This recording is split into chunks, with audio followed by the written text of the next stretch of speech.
መቼ ነው ንስሐ ምንገው? መቼ ነው የምንወድቀው? መቼ ነው ከሰማዕቷ ሕይወት ተምረን እኔም ለክርስቶስ እሞትለታለሁ፣ ሰውነቴን መቅደስ ሰውነቴን የሞተልኝን በዋጋ የተገዛልኝን ይህንን ሰውነት ለኃጢአት ለዝሙት አላውልም ብንል መቼ ነው ቆራጥ ብንሆነው?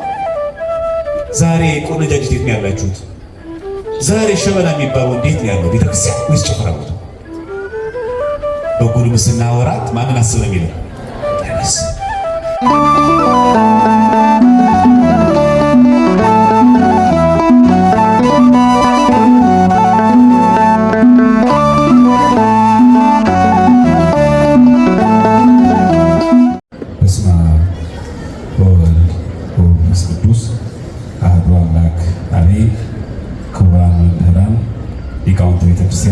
አባቶች፣ እናቶች፣ ወንድሞች፣ እናቶች በዚህ የተሰበሰባችሁ የእግዚአብሔር ቤተሰቦች እግዚአብሔር ፍጹም ሰላም እንደምን አመሻችሁ፣ እንደምን ቆያችሁ፣ እንደምን ሰነበታችሁ።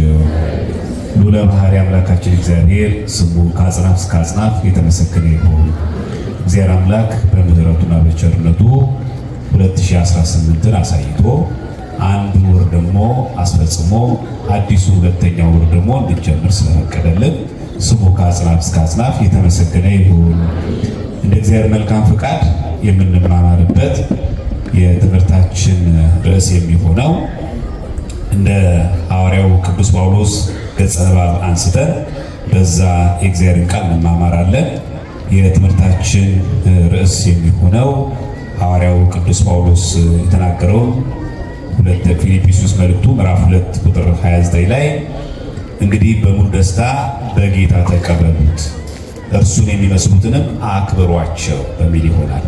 እርሱ ሁላችሁ በሉ፣ እርሱን የሚመስሉትን በሉ አክብሯቸው። የሐዋርያው ቅዱስ ጳውሎስ መልእክት ወደ ፊልጵስዩስ ሰዎች ምዕራፍ 2 ቁጥር 29። አሁን በተቻለ መጠን ረጋ ብላችሁ ለመስማት ሞክሩ ክርስቲያኖች። በተቻለ መጠን ትምህርታዊ ስብከት ስለምናደርገው ከተቻለ ማስታወሻ እያያዛችሁ፣ ያ ማይቻል እንኳን ከሆነ ጭብጨባና ምን አቁሙና ጭብጨባ የሚገባው እግዚአብሔር የሚመሰገኑት ታስገባላችሁ። ምስጋናው የሚቀርቡ ለማን ስለሆነና እስከዛው ግን ጸጥ ብላችሁ ተቻለ መጠን ለመስማት ሞክሩ ክርስቲያኖች። ይሄንን ርዕስ አድርገን የምንማማርበት ምክንያት በተለይ በዘመናችን ከዚህ ቀደምም እንደነበረው የኢትዮጵያ ኦርቶዶክስ ተዋሕዶ ቤተክርስቲያን በዶግማ በስርዓቷ እግዚአብሔርን በምልአቱ ሁልጊዜ ታመሰግናለች። ይሄ የታወቀ ነው፣ የምናውቀው ሁላችን። ነገር ግን አንዳንድ ሰዎች በቅዱሳን ስም ቤተክርስቲያን በማነጻችን፣ ቅዱሳንን በማክበራችን እንዲሁም በማመስገናችን ክብር ለእግዚአብሔር ብቻ ነው የሚገባው፣ ምስጋና ለእግዚአብሔር ብቻ ነው የሚገባው፣ ምስጋና ለፍጡር ማቅረብ ማለት ማምለክ ነው። ስለዚህ እናንተ ቅዱሳንን አሁን በዚህ ደብር ባሉት ታቦታት ብናስብ ደግሞ ሰማዕቱ ቅዱስ ጊዮርጊስን፣ ሰማዕቱ ቅዱስ ዮሐንስ መጥምቅን እንዲሁም ደግሞ እናታችን ቅድስት አርሴማ ታመሰግናላችሁ፣ ታከብራላችሁ። ይሄ አምልኮ ነው የሚል ጥያቄና እንደውም መጽሐፍ ቅዱስ እንደሚጻረር አድርጎ የሚናገሩ ሰዎች አሉ። ምናልባትም እርግጠኛ ነኝ የሰማችሁ ትኖራላችሁ። ወደ መልሱ ከመሄዳችን በፊት ግን እንደው የኛ ሀገሮቹ በደንብ አላወቁት ይሆናል እንጂ ሉተራውያን የሚባሉ አሉ፣ ሚስሮች ሲኖድ የሚባሉ። ምናልባት ወጣቶች ካላችሁ አንብቡት። ከሉተራውያን ውስጥ አሜሪካ የሚገኙ ሚስሮች ሲኖድ የሚባሉ አሉ። ፕሮቴስታንት ናቸው። ልክ እንደኛ በስንክሳር ቅዱሳን ያከብራሉ። ይህን ታውቃለች ኩሰ ያው የኛ ሀገሮቹ ወይም ስላላለሁት ይሆናል ወይ በጥላቸው። አሁን እኛ ሀገር ብቻ ስንክሳር ያለ ይመስላል። አንድ ሁለቱን ላሳያችሁ። ለምሳሌ አሁን በእነሱ ለምሳሌ በጣም የሚገርማቸው ኖቬምበር 30 ሐዋርያው እንድሪያስን ያከብራሉ። ሚስሮች ሲኖድ የተባሉ ሉተራውያን ቸርች ናቸው፣ ፕሮቴስታንት ናቸው። ወር በገባ ሁሌ ኖቬምበር 30 ላይ እሱ ነው የሚያስቡት። ይሄ ብቻ እንዳይመስላችሁ። ሐዋርያውን ቶማስ ደግሞ ዲሴምበር 21 እንደው አለፍ አለፍ ያልኩ ነገራችሁ። ዮሐንስ ወንጌላዊ ዲሴምበር 27 ይሄ እያመለኩ ነው። የኢትዮጵያ ኦርቶዶክስ ቤተክርስቲያን ሲሆን ነው ጥላቻ የሚሆነው። እኛም ብዙዎቻችን በተለይ ደግሞ ወጣቶች ስልኮቻችን በእጅ ያሉ የሰንበት ተማሪዎች በተለያየ መንገድ የቤተክርስቲያን ትምህርትን በቅርበት ማግኘት የሚችሉ ሰዎች ባለማንበባችን ምክንያት እኛ ጋር ብቻ ያለ አስመስሎ ይሄንን ደግሞ የኢትዮጵያ ኦርቶዶክስ ክርስቲያን በደብተራ በምን የተመላች እንዲህ ፍጡር እያመለከች እንዲህ ስንክሳር እያለች እስቲ ገብታችሁ ተመልከቱ። አሁን ምናችሁ ቃል በቃል ታገኛላችሁ። እንደውም መጽሐፍ ሳይሆን ብቻ እንዳይመስላችሁ እንደው ማለፍ ብዬ ላሳያችሁ። ኤፕሪል ደግሞ 25 ደግሞ ማርቆስ ወንጌላዊን ያስባሉ። የሚገርሙ ነገር ደግሞ እሱ ማርቆስ ወንጌላዊን ያስባሉ። ያ ብቻ አይደለም። እኛ አሁን እንኳን የምናከብረው መስቀል በዓልን ሴፕቴምበር 14 ሆሊ ክሮስ ቅዱሱ መስቀሉን ያከብራሉ። ምንድነው የኛ ጥፋቱ? እኛ ስላለው ነው? በግዕዝ ስለተጻፈ ነው? በአማርኛ ስለተረጎመ ነው? መጀመሪያ ወደ መልስ ከመሄዳችሁ በፊት ልክ እኛ ጋር ብቻ እንዳለ እኛ ብቻ እንዲህ እንደምናስብ እንደው ኢትዮጵያ የተለየች ሌላው ዓለም ምንም ነገር የማይቀበል አስመስሎ ማቅረብ ማለት ነው። እግዚአብሔር አይነ ልቦናችሁን ያብራላቸው። ወደ ጉዳያችን ንግባና እንደው አሁን እኛ የቤተክርስቲያን መድረክ ስለሆነ መማር ያለብን የቤተክርስቲያን ትምህርት ስለሆነ እንደው ለንጽጽር ያክል ነው ያነሳውላችሁ። አዎ በቤተክርስቲያናችንም ትላንትም ዛሬም እግዚአብሔር አምላክ ሁሉ ጊዜ ይመሰገናል። ኪዳን በአማርኛ ሲነበብ የሰማችሁ ሰዎች ካላችሁ ይሄ ቃል ትዝ ይላችኋል። እንዴ የሚል ቃል ሳናቋርጥ አርምሞ ጽራት በሌለበት ቃል ሊቃነ መላእክት ለሚያመሰግኑ ለአንተ ከምስጋና የሚበልጥ ምስጋና እናቀርባለን። ምን ሳንል ነው የሚለው? ሳናቋርጥ። ልብ በሉ ክርስቲያኖች፣ እግዚአብሔርን እኛ ጠዋት ተነስተን እንኳን እንቅልፍ ይዞ ብንቀር ኪዳን ሁል ጊዜ በጊዜ ነው የሚበልጠው። ቃላችሁ በአማርኛ ሲተረጎም ስለምንሰማው ነው። በግዕዝ ግን አባቶቻችን ካህናት ሳናቋርጥ እኮ ነው የሚለው። አለማቋረጥ ብቻ እኮ አይደለም። አርምሞ ማለት ዝምታ በሌለበት፣ በዛ ደግሞ ጽራት ማለት መሰልቸት። በጣም ይገርማል እኮ ራሱ ንግግራቸው አባቶቻችን ራሱ በጣም ግሩም ነው። አርምሞ ማለት ዝምታ ማለት አንተ ስናመሰግን እንደው በቃ ይበዛበታል እያልን እየቆጠብን እንደው በአፋችን ትንሽ ያንቀሳቀስ ነው አይደለም። በዝምታ አይደለም። በዛ ደግሞ መሰልቸት የለበት ወይ በዛበት ሁሌ እያመሰገነው ሳንል በማን በሊቃነ መላእክት ምስጋና አንተ እናመሰግናለን። አሁን ልል ብላችሁ እግዚአብሔር አመስግኖች ቤተክርስቲያን ማለት ነው። አሁን በየጊዜው የሚባለው ነው አሁን እየነገርኳችሁ ያለሁት። እኛ ቤት እግዚአብሔር የሚመሰገነው ሳናቋርጥ ያው በማን ሊቃነ መላእክት በሚያመሰግኑት ምስጋና። እንደውም ይላል መሰላችሁ ኪዳኑ በግዕዙ ወይን አርፍ ለዝሉፍ እኮ ነው የሚለው። አንተ ስናመሰግን አናርፍም።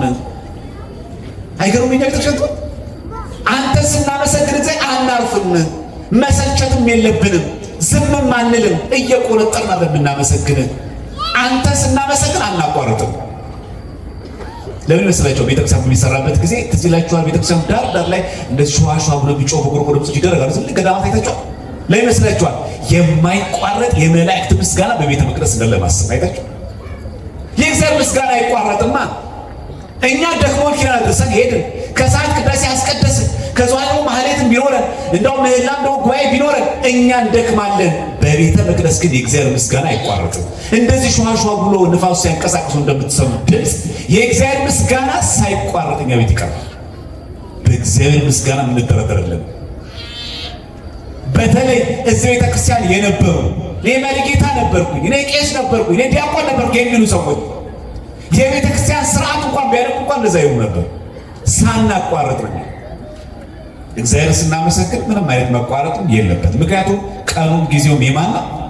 የእግዚአብሔር። አናቋርጥ። ምስጋና የምናቀርበው ለእግዚአብሔር ነው። ምስጋና የሚቀርበው ለእግዚአብሔር ነው። እንዴ የዘወትር ጸሎታችንስ ለአብ ምስጋና ይገባል፣ ለወልድ ምስጋና ይገባል፣ ለመንፈስ ቅዱስ ምስጋና አንልም? የለም የዘወትር ጸሎት ለማንም ምስጋና ይገባል ነው የሚለው። ለአብ ምስጋና ይገባል፣ ለወልድ ምስጋና ይገባል። ከስንቀብለን የምንቀለው እውነት ነው። ለአብ ምስጋና ይገባል፣ ለወልድ ምስጋና ይገባል፣ ለመንፈስ ቅዱስ ምስጋና ይገባል። ማህሌት አላያችሁ? ማህሌት ወረቡ ከወረቡ በኋላ መሪጌቶች፣ ካህናት አባቶቻችን ማህሌታውያን ዘማሪያን ከዘመሩ በኋላ ወረቡ ቀረ በኋላ ምን ይደረጋል? ዕጣን እየታጠነ ስብሐት ወክብር ለስሉስ ቅዱስ ይደ ምን ማለት ነው? ለአብ ለወልድ ለመንፈስ ቅዱስ ምስጋና ይገባል። ከዛም ያልኛ ይደሎም ለአብ ለወልድ ለመንፈስ ቅዱስ እውነት ነው። ለአብ ለወልድ ምስጋና ይገባል። አሁን ለልላችሁ እግዚአብሔር አመስግኑ። የምናመሰግነው ማንን ነው? ሌሊት እኮ ማህሌት ላይ እኮ ወረቡ እንዳለቀ በአራቱ ማዕዘን ስብሐት ወክብር ለስሉስ ቅዱስ ይደሎ ለአብ ለወልድ ለመንፈስ ቅዱስ ምስጋና ይገባል። ከዛ ይደሎም እውነት ነው። ለአብ ለወልድ ለመንፈስ ቅዱስ ምስጋና ይገባል። በአራቱ አቅጣጫ በሰሜን፣ በደቡብ፣ በምስራቅ፣ በምዕራብ ለሥላሴ ምስጋና ይገባል። ለኛውም ለኦርቶዶክስ የሚነገረው ምስጋና ለእግዚአብሔር ተቀምጦ ነው። ያውም ለኛ ነው ማሳሰቢያ የሚሰጠው። የኛ እኮ የዕለት ተዕለት እኮ ምስጋናችን እኮ ነው። ለዚህ ነው በእኛ ቤተክርስቲያን ለእግዚአብሔር የምናቀርበው ምስጋና ሳንቀምስ ለእግዚአብሔር እናቀርባለን። ታዲያ ይሄ ከሆነ ትምህርታችን ለምንድነው ደግሞ ለፍጡራን የምናመሰግነው? እንኳን ለቅዱሳን እንኳን ለድንግል ማርያም እንኳን ለቅዱሳን መላእክት ለሰዎችስ ምስጋና ይቀርብ የለም?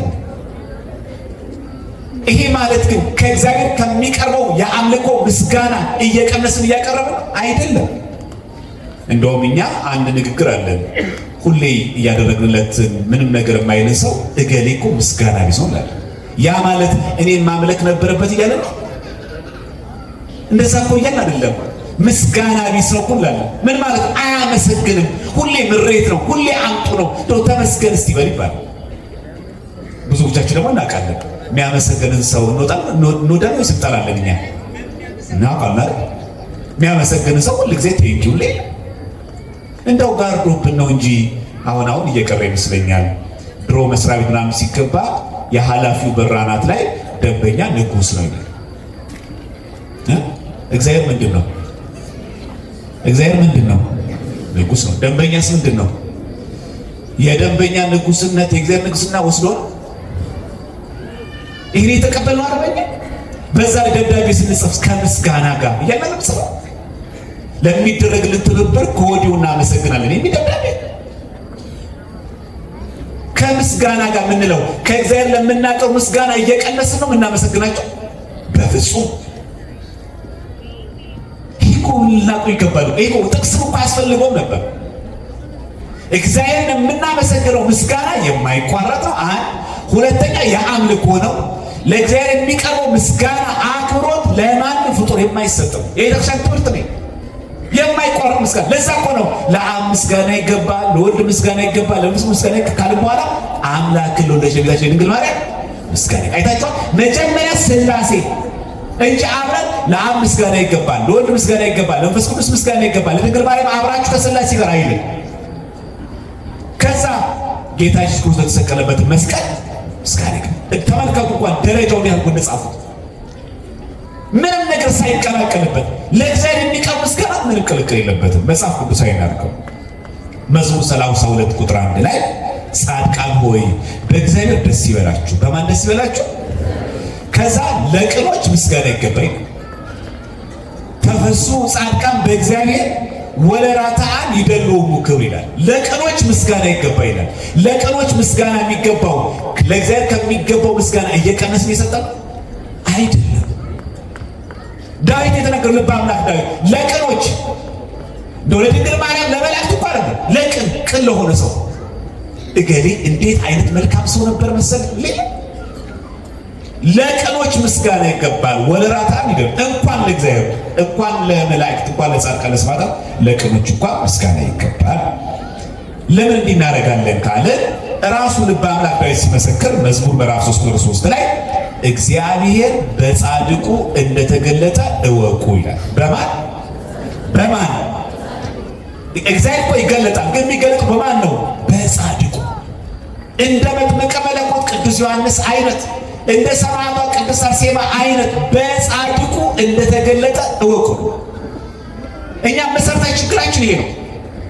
በማን እንደሚገለጥ እግዚአብሔር ባለማወቃችን ምክንያት በስጋውያንና በዓለማውያን ሰዎች በስጋዊ ነገራችን ስንመካ እንኖራለን። ጊዜያችን በዚህ ያልቃል። መጽሐፍ ቅዱስ ግን እንደዚህ ይላል፣ የሚመካ በማን ይመካ ነው የሚለው?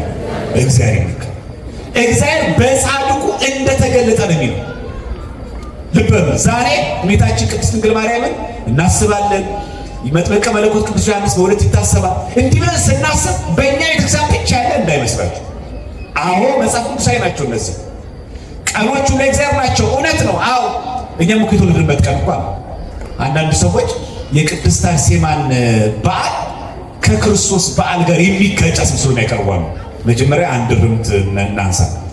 አንዳንዶቹ ብዙ ሰዎች ምናልባት እዚህ ውስጥ እንኖራለን ሰማዕቷ ቅድስት አርሴማ አሁን የመጣች አልሆነ ያስብሰዋል። በጣም አደገኛ ነው። በነገራችን ላይ አለማመባችን እኮ ነው ችግሩ። ምናልባት የቤተክርስቲያን ሰዎች ካላችሁ በደንብ አድርጋችሁ ቅዳሴ አንድምታ ቅድመ ግብአተ መንጦላዕት ወደ ቅዳሴ ከመግባቱ በፊት ጎርጎርዮስ የደረሰው ካህኑ ሊጸልዩ ጸሎት አለ።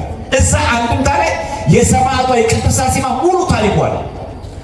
ለወጣቶች ደግሞ ሴንት ሬቢሴማ ብላችሁ ጎግል ላይ ሰርች አድርጉ። ያረፈችው እንኳን በ290 ነው። ያ ማለት ከኒቂያ ጉባኤ በፊት የኒቂያ ጉባኤ የተከናወነ የመጀመሪያው በ325 ነው። ከዛም በፊት ያረፈችው ሰማዕቷ ቅድስት አርሴማ ያው በዲዮቅልጥያኖስ ዘመን በዘመነ ሰማዕታት አሁን የመጣች አለች። የመጣው እናንተ ነው። መጤ ከተባለ እኛ ነን መጤ። ደግሞስ በዚህስ ብናስበው እውነት አሁን በዚህ ዘመን እንደ ቅድስት አርሴማ አይነት ሰማዕት ጻድቅ በደን ይዘራማ። አይ አሁን እኮ ነው ኮታ ዘግቻለሁ ሰማዕት ቅዱስ አልቀበልም ያለ ይዘራማ ቢገኝ ጠልቶ ነው እግዚአብሔር። የእሷን ስራ ለተራ ነገር የምናደርገው ለትዳራችን እኛ አሁን መታመን ከብዶ የለ በድንግልና መኖር ነው የምፈልገው በምንኩስና መኖር ነው የምፈልገው ብላ እራሷን ለእግዚአብሔር አዘጋጀች። ህይወት ሁለት ይቷልና ሁለት ህይወት ያለ አንድ ምንኩስና አለ፣ አንድ ጋብቻ አለ። ክርስቲያን ከዚህ ውጭ ህይወት የለም። እሷ ምን አለች? እኔ ክርስቶስ ሙሽራ ሆኜ መኖር ነው የምፈልገው ያለችው እንጂ ጋብቻ ርኩስ አለች። በዛ ላይ አንተ ጣዖት የምታመልክ ነህ ያለችው። ዛሬ እንደዚህ የሚያደርግ ሰው ከብሩ የለም። እሷ ሌላ ናት፣ እሱ ሌላ። የስንት ሰዎች ተውት ማለት ዳሩ እጮኛሞች ሆነ ስንት ሌላ ቤተ እምነት ያለው ሰው የለም። እዚህ ቤተክርስቲያን ልጅ ሆነ ያው የሚሰበት ተማሪ ሆነ ፍቅረኛው የሌላ ቤተ እምነት የሆነች ፍቅረኛዋ የሌላ ሰው ቤተ እምነት የሆነ ሰው ተው ስንባል እኮ መከራ የሆነብን። ቅድስት አርሴማን እንኳን ለመተቸት እችን እንኳን ማጥመጥ እኮ ይደንቃል። እኛ እኮ እየተፈራፈርን ያለነው። ኧረ እባካችሁ ልጁን እኮ ብታዩት እኮ እንዴት ፍቅር መሰላችሁ! ኧረ እባክሽ ይሄ ሰማዕትነት ቀለስ ማፍረት ላይ መስላችሁ በጣም ከባድ ነው። ማን ነው በእግዚአብሔር ፊት የሚቆመው? ልግደልሽ እንኳን ለሚያላት ላግባሽ በተራ ቦታ ላይ ሞት አይደለም። የደህንነት ችግር የለባትም፣ የመኖር ችግርም የለባትም። የምትኖረው ቤተ መንግስት ነው። ጸጥ ያለ ሰፈር ነው። ጥበቃው ሙሉ ነው። በምቾት የምታስቡት ቤተ መንግስት ነው። ጮማ ይቆረጣል፣ ጠጅ ይጎነጫል። ምን እጥረት አለ? በመልክ ብታስቡት ምንም ችግር የለባትም። ምን ክፋት አለ? ሸሸች ከሮም እስከ አርመኒያ ድረስ ያዛ በጉልበት ያዘች። ያው እግዚአብሔር አምላክ የምታውቀው የለ ምን ላድርግ እንግዲህ ራሴ ጠብቄያለሁ። አሁን በኃይል የመጣው ፈቃዱ ብላ አልተገኘች። እኛ እንደዚህ ምን ሰዎች ይላል በስካር ወይ በሆነ አጋጣሚ ሆኖ ተውድቀት ላይ ስንገኝ ያው መቼስ እግዚአብሔር ታውቀዋለህ እንግዲህ ራሴን እስካሁን ድረስ ጠብቄያለሁ እንግዲህ ከዚህ በኋላ ታውቀዋለህ። አይታ እንዴት እንደምናመቻመቻ አይቶ ቅድስት አርሴማ እኮ ተይዣለሁ በቃ ድርጥ አዲስ ነው ያዘኝ። ወታደሮች አሉ፣ ጭፍሮች አሉ። በቃ እንዲሁ ደቅና ናምጣ አለች። ንጽህናዋን ጠበቀች። እንደዚህ አይነት ንጽህና እግዚአብሔር ሁላችንን ያድለን እንጂ ይቻል እኮ ዛሬ ብናይ ሰው አለ በተኪላ ገባለሁ ብዬ ነበረ የሆነ ነገር ተከሰተና በቁርባን እንደዚህ የሚባል ማመቻመች የለም። ንጽህናን መጠበቅ ነው። ቅድስት አርሴማ እኮ ግድ የለም ልውደቅ በቃ ምን ላድርግ በኃይል ይበልጣል እኮ በስጋ ጉልበት ብናየው ይበልጣል። እኔ የክርስቶስ ሙሽራ ነኝ፣ እኔ ክርስቲያን ነኝ። አነ ውእቱ ክርስቲያናዊ። አንተ ላቆምከው ጣዖት አልሰግድም። ዓይን እያለው የማይ ጆሮ እያለው የማይሰማ እግር እያለው የማይሄድ እንዲህ አይነቱ ጣዖት እኔ አላመልክም። እኔ የማመልከው ሰማይና ምድር የፈጠረውን ለዓለም ሁሉ ቤዛ ሆኖ ያረፈውን መድኃኒተ ኢየሱስ ክርስቶስን ነው ማመልከው አለች። እንዲህ ብሎ የሚመሰክር ማን ነው? ይሄ እኮ የሚመሰክረው መንገድ ላይ መስሏችሁ ነው? እንደ ዘመናዊ ፈላፍቃሪ ሞንታፉት ይዞ መስሏችሁ ነው? እንደኔ የሚመሰገነው ጣዖት አምላኪ ባለበት ብቻ እኮ የሚመሰክረው ነው። ብዙዎቻችን እናመካኘው አለ። ለምንድነው ማጽኦ ሲባል እንዳለ ብታይ እኮ መስሪያ ቤት እንዳለ እኮ ሌሎች ቤቶች ናቸው። ለምን ታሳባለህ? ይኸው ቤተ መንግስት እኮ ይመሰገናል። መስከራዝ ቤተ መንግስት ጦር በያዙ መሳሪያ በታጠቁ እስከ አፍንጫቸው የቀረበ የማይባል በንጉሥ ቤት እኔ ክርስቲያን ነኝ ቤተ መንግስት ይመሰክራል። እንዲህ በምቾት መሰለ እልልታና ምስጋና ባለ ብቻ መስሎ ነው። ምን መሰረት ያስፈራሃል? የማን ይከብዳል? አንተ መስሪያ ቤት ላይ፣ አንተ ትምህርት ቤት ላይ፣ አንተ ሰፈር ቦታ ላይ፣ አንቺ እድር ቦታ ላይ ሆነች በመስከር ነው ከባዱ። አሕዛብ ብቻ ጣዖት አምላኪ ባሉ በቤተ መንግስት መናገር የትኛው ነው ከባድ? የቅድስት አርሴማ ነው የሚከብደው? የኛ ነው የሚከብደው? እንዴት አይነት ሰነፎች ተመልከቱ።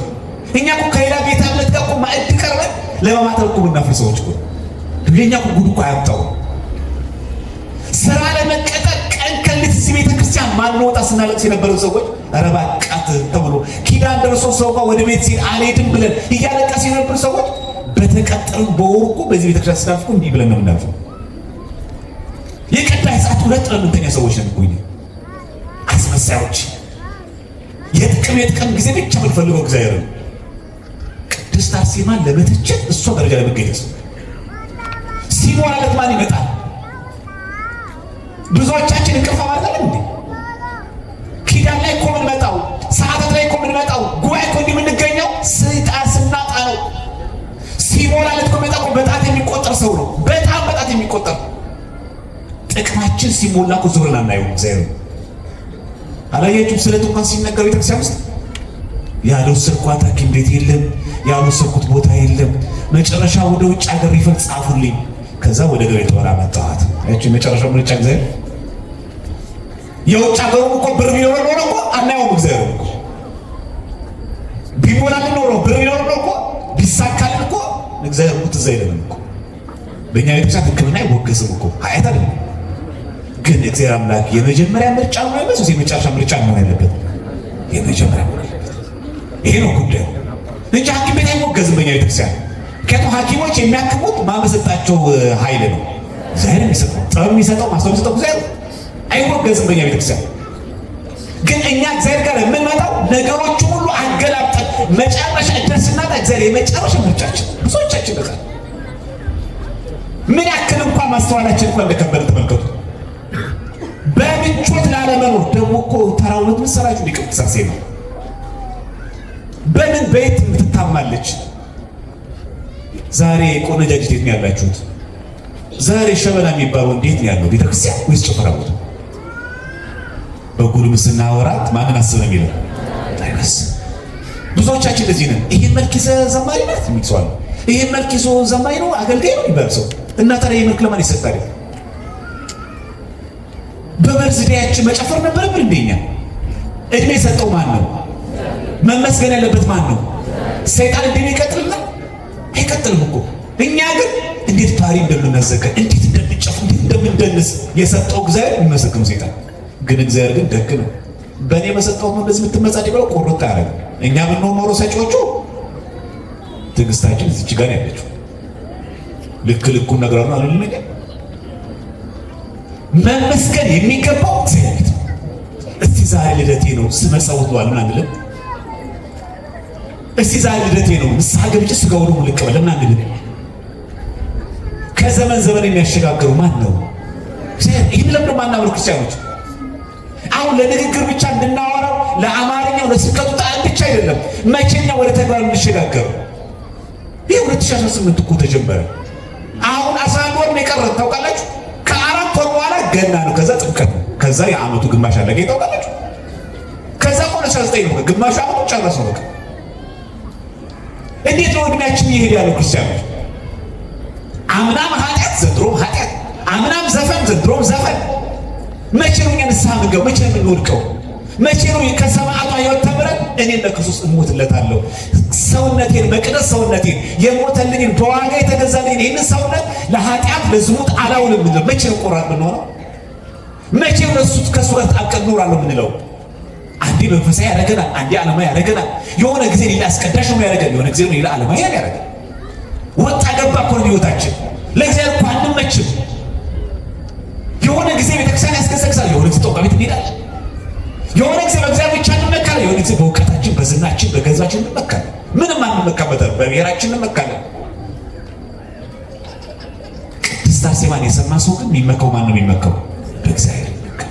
ቆማ በንጉሥ ፊት እኔ ክርስቲያን ከአንተ ጋር አልተኛም፣ እኔ በድንግልና መኖር ምፈልግ ነኝ፣ እኔ ክርስቲያን አንተ ጣዖት አምላኪ ነው። ይሄ የሚነገረው ብቻ በቆምክበት ሁሉም ሰዎች ባሉበት፣ እንኳን በመስሪያ ቤት፣ እንኳን በስራ ቦታ፣ እንኳን በሰፈር እንዳታመካኙ። እኛ ቤት እኮ እንደዚህ አይነት ሰዎች ይበዛሉ። እኛ መስሪያ ቤት እኮ እንደዚህ ሰዎች አታመካኙ። ሰማዕቷን ቅድስት አርሴማ የሚወዳት ሰው ሕይወቷንም ጭምር ወሰዷል። ቃል ጋር ብቻ እኮ አይደለም፣ አማላጅነቷን ብቻ እኮ ለመጠቀም ከሕይወቷ መማር። ሕይወቷ ምን ያሳያል? ለዚህ እኮ ነው ገድሏ የሚጻፍልን። ከሕይወቷ እኮ እንድንማር ጭምር ነው። ሰማዕቷ ቅድስት አርሴማ ይሄን የተከፈለችው መጀመሪያ ማረም ያለብን ይሄ። ሁለተኛ ይሄ ብቻ አይደለም። የሚገርማችሁ ወይኔ ጸጉሬ ሞኝ መልክንበት አላለች። በጣም የሚገርመው ሰውነቷን ቆርጦ ያለ መጀመሪያ እጇን ቆርጦ ተስፋ እንድትቆርጥ ነው። ታውቃላችሁ? እጃችን የሚቆርጡ ሰዎች እኮ አሉ። የእንጀራ ገመዳችን ቆርጥ አድርገው ክር እንድትበጥሱ የሚጋቡ ሰዎች አላቸው። አርሴማ ማሰብ ነው። ማን ይበልጣል? ደሞዝ ይበልጣል? እግዚአብሔር ይበልጣል? ምርጫ። ጫፏን እኮ ነው የቆረጠው። ከዛ መጨረሻ ከእሷ ጋር የነበሩትን ደናግራችን ነው የገደሉ። ለምን? እነሱን ፈርታ እሷ እንድትክድ። እንደዚህ የሚያደርጉ ሰዎች አሉ። ጓደኞቻችሁ የሚያስፈራሩ፣ በጥቅማ ጥቅም የሚይዙ። ከዛ ታያውና ሰው ሁሉ ቀነሰ ሆነ ብላችሁ አብሮ የሚክሰው የለም። ጸንቶ መቆም በጊዜው ያለ ጊዜው ምን ሆነ ነው የሚለው ጸና። ከዚህ በኋላ ነው እንግዲህ ልበ አምላክ ዳዊት እንግዲህ በሙሉ ደስታ በጌታ ተቀበሉታል። ማንም ይለው ሐዋርያው ቅዱስ ጳውሎስ በጌታ ተቀበሉ ካለ በኋላ እርሱንም የሚመስሉትን አክብሯቸው። አችሁ ክብር ለእግዚአብሔር ብቻ አላለም ጳውሎስ። እግዚአብሔር ይከበራል። አዎ የምናከብረው አምላካችን ፈጣሪያችን አስገኛችን ብለን እግዚአብሔር የምናመልከው። ሐዋርያው ቅዱስ ጳውሎስ ግን እርሱ በደስታ ተቀበሉት። በጌታ እኮ ያበዛው ድንግል ማርያም በምን የምንቀበላት? በደስታ በጌታ ነው የጌታ እናት ብለን። ቅድስት አርሴማን በደስታ የጌታ አገልጋይ የጌታ ባሪያ ብለን። መጥምቀ መለኮት ቅዱስ ዮሐንስን የጌታ ባሪያ ዮሐንስ መጥምቀ መለኮት ብለን በጌታ እንቀበለው። ከዛ እሱን ብቻ አክብሮ አለ ነው። በጣም የሚገርማችሁ ተቀበሉት ያለው እርሱንም የሚመስሉትን አለ። አይታችሁ በቅድስና እሱ በሙሉ አይቱ የታለ ቅዱስ ጊዮርጊስ እንዳንል እኮ የታለ አሁን ቅድስት አርሴማ እዚህ ጋር የሚለው እንዳንል እርሱንም የሚመስሉትን አክብሯቸው። እስቲ በርቱላችሁ። እርሱንም የሚመስሉትን በሉ አክብሯቸው። አይቶች አምልኳቸው አይደለም ያለው አክብሯቸው። ኦርቶዶክስ ያለችው የለም አክብሯቸው ያለችው። ቅድስት አርሴማን አክብራት ያለችው ማን? እርሱንም የሚመስሉትን ቅዱስ ጳውሎስን የመሰለ የእሱ ደቀ መዝሙር የሆነ ለወንጌል የሚቆም እውነተኛ ክርስቲያን ከሆነ እርሱን የሚመስሉትን አክብሯቸው። ከዛ በጌታ በደስታ ተቀበሏቸው። ድንግል ማርያም በምንድን እንቀበላለን? በጌታ በደስታ። ጌታን ከመቀበል ጋር ምናምን የሚገጭ ነገር አይደለም። ወደዛም የሚላተም ቃልም አይደለም። እኛ በ40 በ80 ቀናችን አጠምቀከ በዓል አጠምቀከ ብዑል አጠምቀከ መንፈስ ቅዱስ ጋር በዓል ስም አጠምቅሃለሁ፣ በወልድ ስም አጠምቅሃለሁ፣ በመንፈስ ቅዱስ አጠምቅሃለሁ ነው ይከበራል። ክርስቲያን ምንም አይከበራል። እግዚአብሔር እንዲሁ እኮ ነው ወደድን እኮ እኛ ምን መስፈርት አለው? እኛ ምን ንጽህና ምን ቅድስና አለን? ምን የምንረባ ነገር አለን? እኛ እውነት እግዚአብሔር አምላክ የእያንዳንዱን ልብ እያየን መቅደስ የሚገባ ቤተክርስቲያን የሚገባው ማን ይገባል? እዚህ ደግሞ ጉራችን መከራ 2017 እያሉ ይቀበራችሁ ሰዎች እኮ አሉ። የሉም እንዴ? አሉ እኮ ልጆቻችን ልናጣቸው ማንፈልጋቸው ሰዎች እኮ ሞቷል።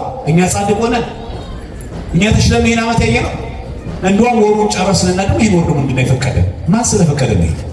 ሲያሰብ የኛ ቅድስና ነው፣ የኛ ንጽህና ነው። ክርስቲያኖች ማንኛውም አይነት መንፈሳዊ ነገር የምናደርገው እግዚአብሔርን ለማክበር እንጂ የኛን ልዕልና ለማሳየት አይደለም።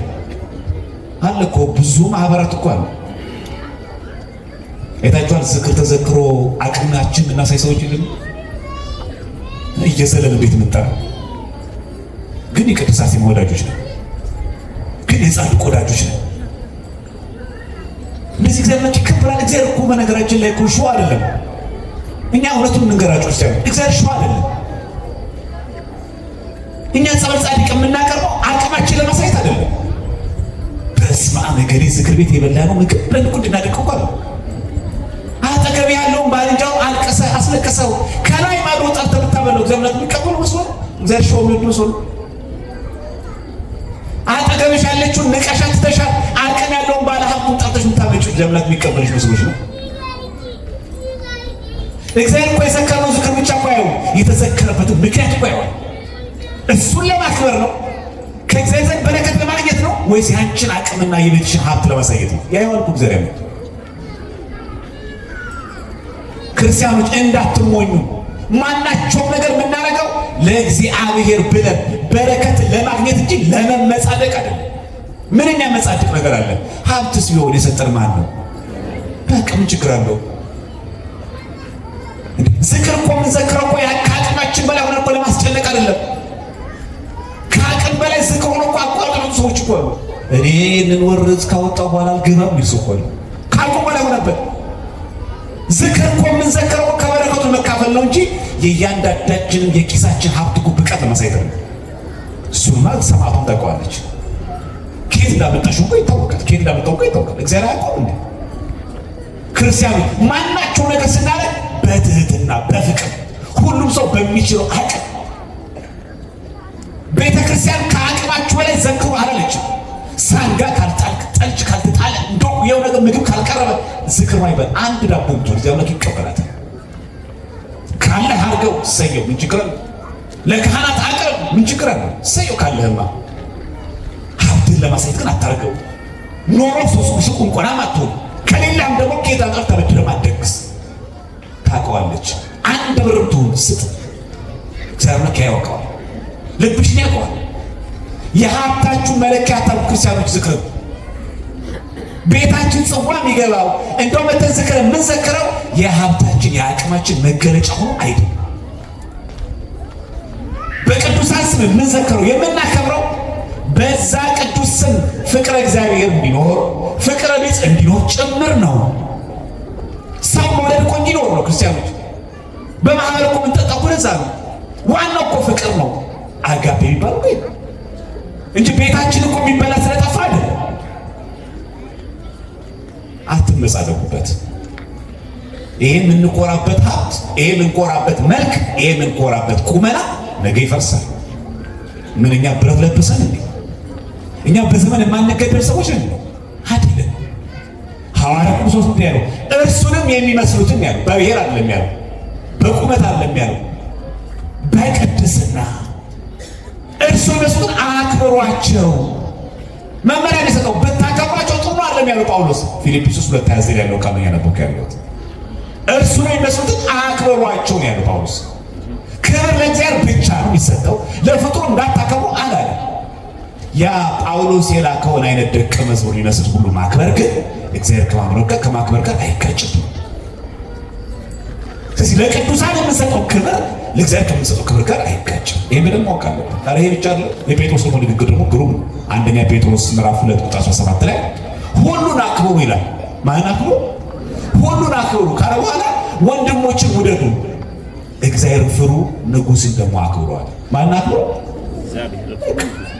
ወንትከከል እግዚአብሔርን ፍሩ፣ ንጉሥን ደግሞ አክብሩ። መጽሐፍ ቅዱስ እኮ የሚናገር ይሄ ሁሉን አክብሩ ይል እንኳን ቅዱሳን ሴት እንኳን መጥምቀ መለኮት ቅዱስ ዮሐንስ እንኳን ጻድቃን ሰማዕታት ሁሉን አክብሩ። አንቺ እሷን አክብሪያት። እስቲ ገብቱ ሕፃናት አክብሯቸው፣ አምልኳቸው አለ። አንደኛ ጴጥሮስ ምዕራፍ 2:17 ላይ ያለ ቃል ሁሉን አክብሩ ካለ በኋላ ወንድሞችን ውደዱ አለ። ወንድም ወደድ ብቻ በቂ አይደለም። እግዚአብሔርን ፍሩ፣ ከዛ ንጉሥን ደግሞ አክብሩ፣ መሪን ደግሞ አክብሩ። ይሄ ማለት አምልኮ አይደለም። ከየትኛው መጽሐፍ ቅዱስ ክፍል ላይ ታዲያ ክብር ለእግዚአብሔር ብቻ የሚል ምስጋና ለእግዚአብሔር ብቻ የሚል ጋር ታዲያ በሌለ ነገር። ለዛ ነው ከግል ከራስ ፈጠራ ከራስ ምልከታ እንዲህ ሊሆን ይችላል በማለት እንደውም አንዳንዴ ደግሞ ለእግዚአብሔር ተቆረቆረ መስሎ ጸረ እግዚአብሔር መሆን እሱ እንኳን እንደዛ አይደለም። ቃሉ የሚናገረው ሁሉን አክብሩ ካለ በኋላ ወንድሞችን ደግሞ ውደዱ፣ በጌታ ተቀበሉት ይላል። እንደውም አንድ ምሳሌ ልንገራችሁ። ህዳር 22 ምን ይከበራል? ህዳር 22 የጤና ባለሙያዎች ካላችሁ ምን ይከበራል? የኤችአይቪ ቀን። በጣም የሚገርመው ጥቁር ጋውን ተደርጎ ጧፍ እየበራ ትውልድ ይዳን በእኛ ይብቃ። ኤችአይቪ ልጅ ጀብድ ሰርቶ ኤችአይቪ ቀን ወጥቶለት ምን ሰርቶ ጻድቅ ነው? እሺ ተውት፣ አጥም ይሁን ይሰማናል። ለአንተ ብለህ እኮ ለጀብድ ለሰራኸው የታባቱ የነርዝ ስራ ከፈከፍከው ብለን ነው ሻሙ ነበር። ጧፍ ማብራት ማምለካችን ነው። ይሄን የሚያደርግ ፕሮቴስታንት ሌላ ቤተ እምነት የለም። እኛ ብቻ ነው ጧፍ የሚያበራ። እግዚአብሔር ማስተዋል ሁላችን ያደረገ ለኤችአይቪ ወሬ እንደው አንድ ቀን ደግሞ ወደዚህ ቀን ውስጥ ታደርጓ ደግሞ ህዳር 21 ቤታችን ዓመት ይከብራል። የምታወፍረን የቤታችንን በዓል እየተቃወመ የሚያከሰውን ኤችአይቪ በዓልን የማይቃወም የትውልድ ነው።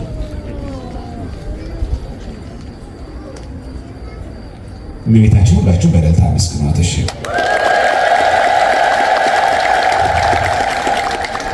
ተጋርዱ አይታችሁ ምን ያክል ንጽጽር እንኳን እንደከበደ። አሁን አሁን HIV ቫይረስ ቀኑት ምን ይከበረታል? እንደው ደግሞ የሚከብድ ደግሞ አለ። ኤፕሪል ዘፉ የውሸት ቀን የለም።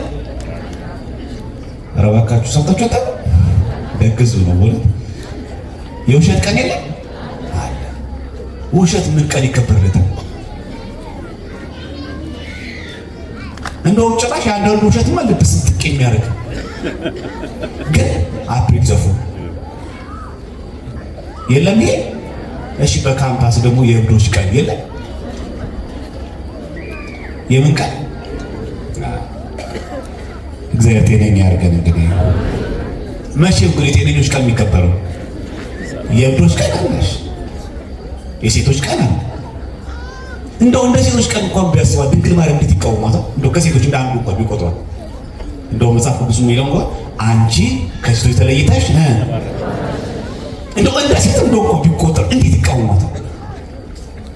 የእናቶች ቀን እየተከበረ አሁን ለዚህ ጥቅስ መጥቀስ ነበረብን። በእውነት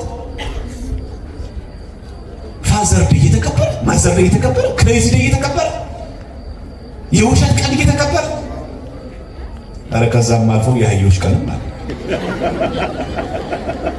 ውሸት ነው አለ እኮ የአህዮች ቀን እኮ አለ። እነማን ናቸው እንዳትሉኝ።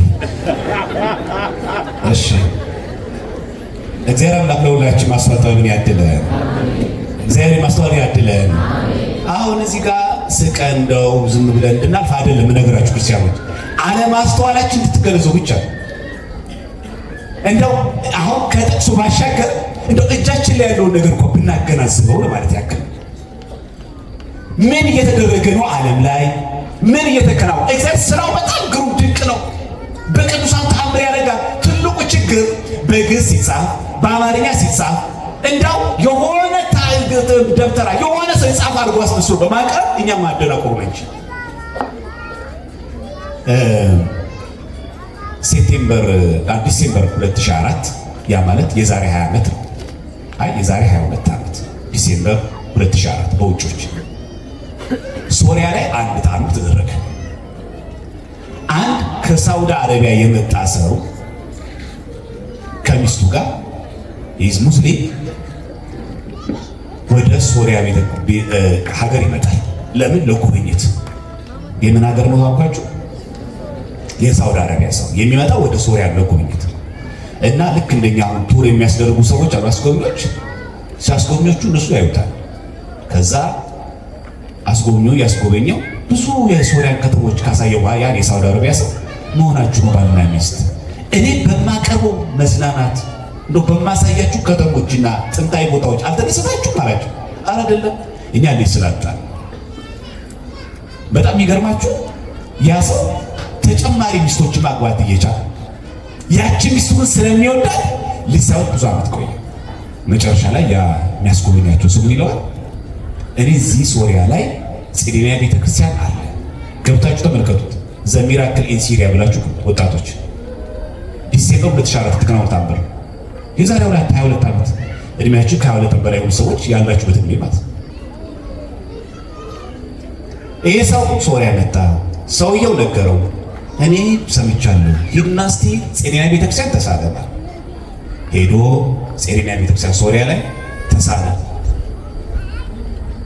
እመቤቴ ማርያም ሆይ እኔ ሙስሊም ነኝ፣ ልጅን ከሰጠሽኝ እመጣለሁ፣ ለአንቺ ለስለቱ $20,000 ለቤተ ክርስቲያኑ ደግሞ $80,000 እሰጣለሁ።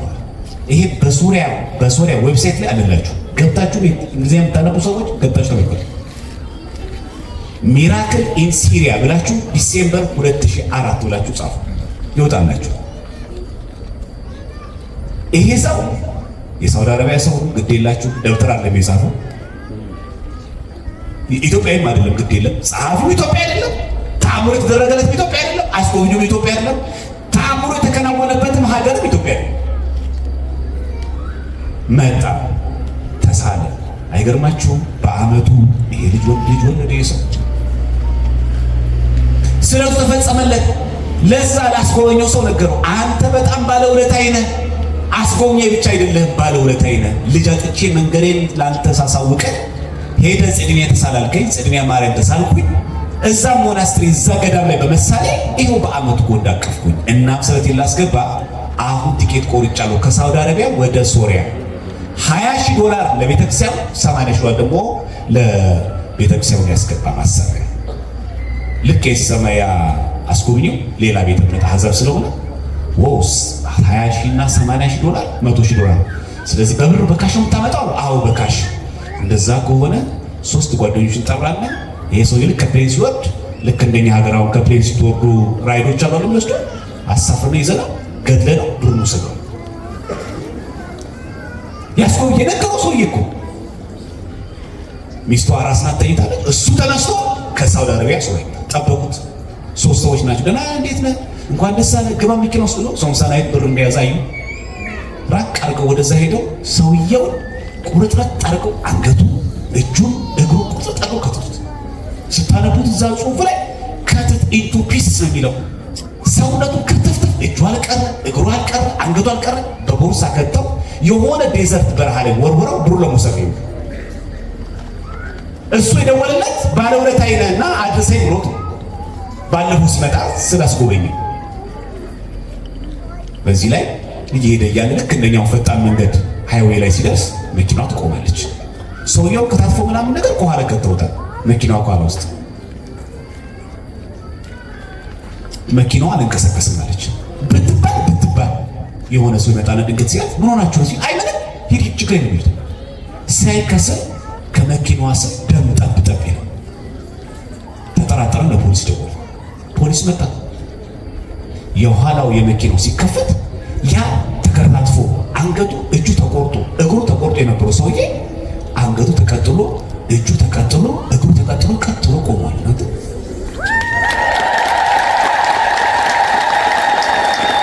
ተአምር ይሄን ነገራችሁ ተአምር እዛው ላይ ስታነቡ ሰዎቹ 3ቱ ሰዎች ከመደገራሽ ደረሰ። ምክንያቱም ያዩት ሰውየው አንገቱን ቆርጠውታል፣ እጁ ተቆርጧል፣ እግሩ ተቆርጧል። እንግዲህ አስልክ እንደ ቅርጫት በላችሁ ከተውታል፣ እንደዛ ይዘውታል። ሰውየው ደም በደም ያለው ግን አዲስ የተሰራ ሰርጀሪ የለም። ማርያምን በምልጃዋ ካመንክ እንኳን የስጋዊ የልጅ ችግርሽን ተከራታትፈሽ እንኳን ከሆነ ትቀጥልሻለች። የምትገርም ስፔሻሊስት ናት። ስሟ የተመሰገነ አስፈላጊ ከሆነ እኛ ከልብ ካመናት ከስፔሻሊስት አሰረኝ ግን ማለት ታከሞ ከመጣ የሚገርም ስፔሻሊስቶች ናቸው ተብሎ ይደነቅ የለሰው የአምላክ ናት። ከዚያ ያነስሽ ናት።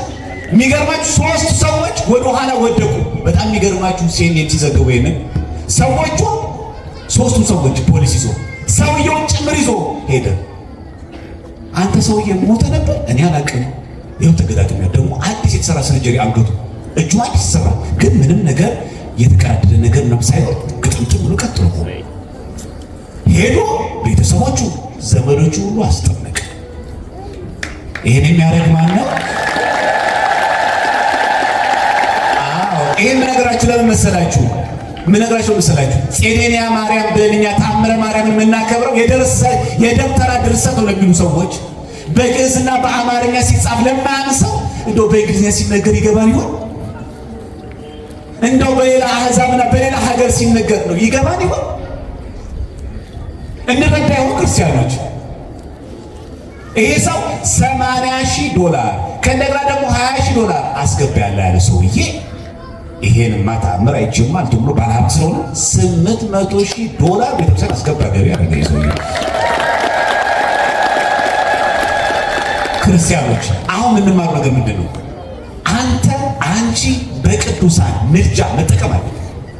የቅዱሳን ምልጃ ማለት በእኛ ቤተክርስቲያን መጠመቅን ስጋ ወዶ መቀበልን የሚተካ ሆኖ አይደል። አትጠመቁ በ40 ቀናችሁ አልተባለ። ስጋ ወዶን አትቀበሉ አልተባለ። ይሄን ሁሉ ለመዳን የሚያስፈልጉትን ምስጢራት ፈጽመን ሰውነንና ብዙ ነገር ይጎልናል፣ ብዙ ነገር ያስፈልገናል። የበለጠ ደግሞ የሰማይ መንግስት ያስፈልገናል። ለዚህ ደግሞ የቅዱሳኑ ህብረት የቅዱሳን ጸሎት ደግሞ ያስፈልገናል። ይሄን ታውቃላችሁ። በነገራችን ላይ እንደ የቅድሙን አንድ ታሪክ ልድገምላችሁና ሉተራውያን እኛ ወደ ቅዱሳን መጸለይ የለብንም ብሎ ያምናሉ። ነገር ግን በሰማይ ያሉ ቅዱሳን ግን ስለኛ ይለምናሉ እንደሚያምኑ ታውቃላችሁ። ሉተራውያን እኮ እንደዚህ ያምናሉ። ኢንቮኬሽን ሴንተር አይደለም። ድንግል ማርያም ድረሽልን ቅዱሳን እሱ ብላ ለምንጸልዩ አሉ። ነገር ግን አሉ በሰማይ ያሉ ያረፉ ቅዱሳን ግን ለእኛ በምድር ላሉ ቤተክርስቲያኖች በመላ ለሁላችንም ይጸልያሉ እኮ ያምናሉ። የሀገራችኖቹ ግራ የገባቸው እንጂ የላይኞቹ እኮ የአሜሪካዎቹ በጣም አራዳ እኮ ናቸው። እንደዛ እኮ ነው የሚሉት አንቡ ክርስቲያኖች እንደዛ ነው የሚሉት እነሱ ራሱ በሰማይ ያሉ አረፍተ ዘመን ይገጣ። አሁን እኛ ሀገሮቹ ሞተው የለ የሞተ ቅዱስ ያመጣ ይላሉ። ዓለም ሌላ ሀገር ነው ያለው። እኚህ እኮ ሉተራን ናቸው፣ ራሳቸው ፕሮቴስታንት ናቸው። በሰማይ ያሉ ቅዱሳን ለእኛ ምድር ላይ ላለ ሰዎች ይለምናሉ፣ ያማልዳሉ ብሎ ይለምናሉ። ይሄን ያምናሉ ክርስቲያኖች። በጣም የሚገርማችሁ ነገር ደግሞ ሰዎች ይሄን አንትገው የሰማዩ መንግስት እንኳን እየናፈቀ አለመለመናችን ግሩም እኮ ነው። የኛ ነገር ችግር እኮ የሚያስፈልገ ነገር በጣም ምን ይመስላችኋል? የሰማዩ ነገር ነው። ለምን ይመስላችኋል? የቅዱሳን ተአምራት ገላት እዚህ ጋር በተደረገ ተአምር ቀን ሙሉ መድረኩ ማን ነው? ሸንኮራ ዮሐንስ ላይ መሃን የነበረ ሰው ወለደ። ኤችአይቪ ቫይረስ የነበረበት ተፈወሰ። ደም ግፊት የነበረባቸው ሰዎች ተፈወሱ። ለምን ማናወራው በየቀኑ? ውሸት መስሎ ነው እንዴ? አይደለም እኮ የስጋ ፈውስ ነው። እሱማ በንስሐ ግባና ስጋው ደግሞ ተቀበል ነው እንጂ በሸንኮራ ዮሐንስ ጠበል ከጨጓራ በታች ስለተፈወስ ስጋው ደግሞ ካልተቀበል መንግስት አትገባማ። እሰየው በጣም እንኳን ተከናወነልሽ፣ እንኳን ያበጠው እጢው እንኳን ወጣ በመጥምቁ ጸበል እሰየው፣ ከንስሐ ግባና ስጋው ደግሞ ተቀበል። አይተካውማ እንኳን ተፈወሰ። ያሳሰቃየ የነበረ አለ አይደል? ሳይነስ ያለበት ሰው አለ፣ ግፊት ያለበት ሰው አለ፣ ስኳር ያለበት ሰው አለ። በጣም ተፈወሰ። እሰይ እግዚአብሔር አምላክ ይሳል። ከዚህ በላይ ይሄ ስጋ ፈውስ ነው። ግን ከዛ ከደም ግፊት ግን ባትፈወስበት ጠበል ንስሐ ገብተህ ስጋው ደግሞ ከተቀበል ብትሞት እንኳን መንግስት ትገባለህ። አይ ይሄ ሰው እኮ ደም ግፊት አለበት ብሎ ከመንግስት ፍሩ አይወዱ አላት ቀርማ እሱ የስጋ በሽታ ነው። ብትፈወስ እሰየው፣ ሰላም ጤና ያለው እንቅፍተኛለን። እግዚአብሔር እንካ በእንካ ለምናደርገው እሺ ክርስቲያኑ እንዲህ ካረክልኝ እንዲያርግ ስለት ለዛ ነው። በነገራችን ላይ የፍቅር መገለጫ ነው እንጂ እግዚአብሔር እንዲህ ካረክ እንዲያርግላል የሚባለው እግዚአብሔር እንካ በእንካ እያለው አይደለም። እንዳትሳሳቱ ክርስቲያኖች፣ ይሄ የምናደርገው የፍቅር መገለጫ ነው። እንደው እንዲገባችሁ ወጣቶች ፖስት ካርድ አሁን ቀርቷል መሰለኝ። ድሮ ምናምን ነገር ፍቅረኛ የልደቱ ቀን ምናምን ታደርጋለች። እየገዛችሁ ነው አይደለም? ምን መገለጫ ነው? የፍቅር መገለጫ። ለእግዚአብሔር ገዛ ስላደረግልኝ አመሰግናለሁ እንጂ ያ በግ እግዚአብሔር ስለሚበላው አይደለም። እኛ ያመጣነው ስለት በግ እግዚአብሔር ስለሚበላው ምን ያደርግለታል? እግዚአብሔር የእግዚአብሔርማ እኮ ምግቡማ የኛ ንስሐ ነው፣ የኛ ማልቀስ ነው፣ የኛ ማዘን ነው፣ የኛ ስጋው መቀበል ነው። የሱ ደስታ ይሄ፣ የሱ ምግቡ ይሄ፣ የሱ መጠጡ ይሄ። የኛ ምግብ እግዚአብሔር ምን ያደርግለታል? ለእግዚአብሔር የምናደርገው የፍቅር መገለጫ ነው። ይሄን ካረክልኝ እኔ ደግሞ ለአምላኬ የፍቅር መገለጫ እንዲያደርጋለሁ ማለት እንጂ እንዲህ ካረክ እንዲያደርጋለሁ እንካ በንካ አይደለም። ክርስቲያኖች እኛ በቤታችን ያለውን ባገው ባለመጠቀማችን ምክንያት እንዳንቆጭ መጠንቀቅ አለብን። ክርስቲያኖች እግዚአብሔር ምን ይወዳል፣ እግዚአብሔር ምን ይጣል ማወቅ አለብን። አሁን የምነግራችሁ ሰው ቅድም የነገርኳችሁ ሰው $800,000 አስገብቶ ለጽንያ ቤተክርስቲያን ጽንያ ማርያም እኛ ቤተክርስቲያን ይከበራል። ታምረ ማርያም ያለው ውሸታም ነው ለሚሉ ሰዎች አለ ተከናውኗል። የሚገርም ሰው ደግሞ እኮ አይታችኋል። የሞተ ሰው ተነስቶ አይደለም እኮ ተቀጥቶ ደግሞ ሰው እንዳይጠራጠር የተቆረጠ ደግሞ የሚገርመው ሶስቱ ደግሞ አዛብ ናቸው ገዳዮቹ። ራሳቸው ቆመ ሰከሩ ፌንት ሳቶ ከወደቁት ለዛ ነው ነገራችን። አንዱማ አበደው። እንዴት አንገቱን የቆረጥኩት ሰውዬ እንዴት እጁ ተቆርጦ እንዴት ቀጥሎ ይቆማል? ለሰው የማይቻል ለማን ይቻላል? ለሰው የማይቻል ለማን ይቻላል? ለእግዚአብሔር ይቻላል። የእግዚአብሔር ስሙ የተመሰገነ ይሁን። አንድ የመጨረሻ ነገር ልጨምርና ላንሳ ለላብቃ። አንዳንድ ሰዎች በስድስት ኢየሱስ በስድስት አርሴማ ስትሉ ደባ አላረጋችሁ እንደው እግዚአብሔር ላይ እየደረባችሁ የሚሉ ሰዎች አሉ። አንድ ማስረጃ እናንሳ። ጌታችን ኢየሱስ ክርስቶስ የተወለደው መቼ ነው? ይህም ጠፋባችሁ። መቼ የተወለደው? ታኅሳስ 29። በጣም የሚገርማችሁ ታኅሳስ 29 ከሙሴ ቀጥሎ ሕዝበ እስራኤልን የመራው ወገኑ ከኤፍሬም ወገን ነገድ የሆነ ኢያሱ የተወለደው ራሱ ታኅሳስ 29 የሚገርማችሁ ኢያሱ መጽሐፍ ቅዱስ ያለ ሰው ከሙሴ ቀጥሎ ሕዝበ የመራ ነው። ኢያሱ የተወለደው ታኅሳስ 29 ነው። ጌታችን የተወለደው ታኅሳስ 29 ነው። ይሄ ብቻ ነው የሚገርማችሁ። ኢያሱ ማለት መድኃኒት ማለት ነው። ኢየሱስ ማለትስ መድኃኒት ማለት ነው። አሁን ይሄን ገጭብን አይ ኢያሱ ምን አለ እንደው ጌታ ከተወለደበት አንድ ቀን ቀደም አልፈ ብትወለድ እንደው ተጋጨብና አንድ ኢያሱ ፍጡር ነው፣ ክርስቶስ ታሪችም ነው። ኢያሱ መድኃኒት የሚባል የሥጋ ነው፣ ክርስቶስ ግን መድኃኒተ ሥጋ ወነፍስ ነው። ምን ያጋጨዋል? እዚህ ውስጥ አሁን ለምሳሌ ታኅሳስ 29 ልጅ ቢወልድ የሚጠላ ሰው ወይ ልጅ ታኅሳስ 29 ተወለደብኝ ከጌታዬ ጋር እንዴት ላክብረው ተጋጨብኝ እኮ የሚል ሰው ለራስ ሲቆርሱ ያሳብስ ሆኖብን ነው እንጂ ማንም ይጋጭበት። ታድለህ እኮ የሚባለው የፋሲካ ቀን ልጅ ቢወለድ እሰይ ታድላል የሚባለው እንደው በልጅቷ ስም ፋሲካ ምን ነው ዋሸ? እንዴት ለጸር እንወስዷለን? ምንድነው ክፋቱ? እንጂማ እያንዳንዱ ቀን ማክሱስ ደባል ላይ ከተማ እኛ ሁላችን ደባልን ማለት ነው።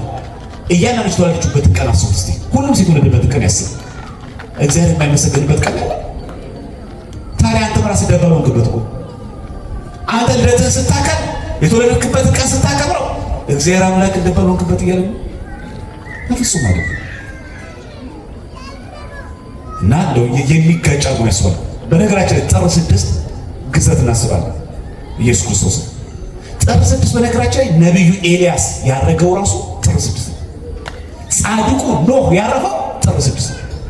ባስልዮስ ዘቂሳርያ ያረፈው ራሱ ጥር 6 ነው። በነገራችን ላይ ባስልዮስ ዘቂሳርያ ሊጦንም አለ። ባስልዮስ ዘቂሳርያ በእኛ በኦሪየንታል ኦርቶዶክስ ቤተክርስቲያን፣ በምስራቅ ኦርቶዶክሶች፣ በአንግሊካን ቸርቾች እና በሉተራውያን ቅዱስ የሚባል ነበር። ባስልዮስ ዘቂሳርያ ያረፈው ራሱ ጥር 6 ነው። አንዳንድ ሰዎች ራሱ የሚቃወሙት እንደራሱ እኮ ነው ያሉት። ጥር 6 ራሱ ያረፈው ባስልዮስ ዘቂሳርያ ጥር 6 ነው። ጌታችን በተቀደሰ ግዝረት በ6 ደባል ተብሎ እግዚአብሔር አምላክ ላይ የሚጋጭ ምንም ነገር የለብንም። ምስጋናው አይቋረጥበትም። ተመልከቱ የትኛው ቤተክርስቲያን ጉልላት ላይ የማን መስቀል ያለ? ክርስቶስ መስቀል ያለ። በገባን ቁጥር የሰማዕታት ቅዱሳን ሲማኮ ቤተክርስቲያን አናት አይተኩን የክርስቶስ ጉልላት፣ ጉልላቱ የቀራንዮ መስቀሉ ደግሞ የክርስቶስ መስቀል መስቀሉ እናስብ። በዚህ ቤተክርስቲያን ውስጥ የሚሰዋው አማናዊው ስጋ የክርስቶስ ስጋ ነው። የሚፈሰው ደም አማናዊ ደም የክርስቶስ ደም ነው። ለዛ ነው ይሄኛ ቤተክርስቲያን እኮ ትምህርታችን። እስቲ የሰማዕቷ ቅድስት አርሴማ ቀን ቅዳሴ ስናስቀድስ ምን ብሎ ነው ቅዳሴ የሚጀምረው? ይህቺ ቀን ምን ያክል የምታስፈራ ናት አለ ብለው። ይህቺ ቀን ምን ያክል የምታስደነግጥ ናት፣ መንፈስ ቅዱስ ከሰማያት ሰማያት የሚወርድባት አለ።